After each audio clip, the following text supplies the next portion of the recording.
السلام علیکم ورحمۃ اللہ وبرکاتہ۔ ایک اہم موضوع پر اور مسئلے پر انشاءاللہ وضاحت کے ساتھ آج گفتگو ہوگی، اور وہ ہے سجدہ سہو۔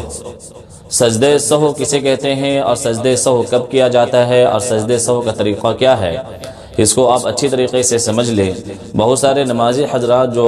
برسوں سے نماز پڑھ رہے ہیں لیکن چھوٹے چھوٹے مسائل سے ناواقفیت کی بنیاد پر بہت ہی شک و شبہ میں رہتے ہیں۔ سجدہ سہو اس وقت کیا جاتا ہے جب آپ نماز کے واجبات میں سے کوئی واجب چھوٹ جائے۔ کوئی واجب اگر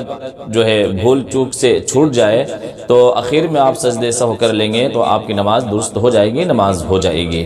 سجدہ سہو کا طریقہ کیا ہے؟ سجدہ سہو کا طریقہ یہ ہے کہ آخر رکعت میں جب آپ اتحیات میں بیٹھیں گے، آخر رکعت میں، تو اتحیات پڑھنے کے بعد ایک طرف سلام کریں گے، السلام علیکم ورحمۃ اللہ، ایک طرف سلام پھیریں گے، اور اس کے بعد ایک طرف سلام پھیرنے کے بعد آپ 2 مرتبہ سجدہ کریں گے، اور 2 مرتبہ سجدہ کرنے کے بعد پھر اتحیات میں بیٹھ جائیں گے، اور اتحیات، درود شریف، دعائیں معصورہ جو دعائیں پڑھی جاتی ہے، دعا پڑھنے کے بعد آپ پھر جیسے نماز میں سلام پھیرتے ہیں دونوں طرف سلام پھیریں گے، آپ کی نماز ہو جائے گی۔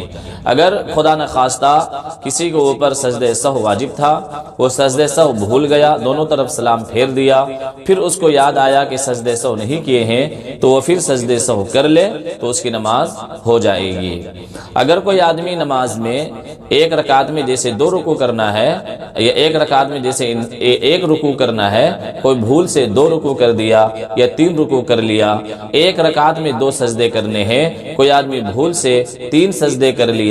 تو اس صورت میں آپ سجدے سہو کر لیں گے تو آپ کی نماز ہو جائے گی۔ لیکن یاد رکھے، اگر کوئی آدمی، کوئی نمازی 2 سجدے کی جگہ ایک ہی سجدہ کیا تب تو آپ کی نماز نہیں ہوگی، آپ کو دوبارہ نماز پڑھنا پڑے گا، اس لیے کہ 2 سجدے کرنا یہ فرض ہے، دونوں سجدے کرنا یہ فرض ہے۔ اور اگر بھول سے بھی فرض چھوٹ جائے نماز میں تو سجدے سہو سے نماز نہیں ہوتی ہے، بلکہ اس کو دوبارہ اعادہ کرنا ہوگا، دوبارہ پڑھنا ہوگا۔ اور اگر آپ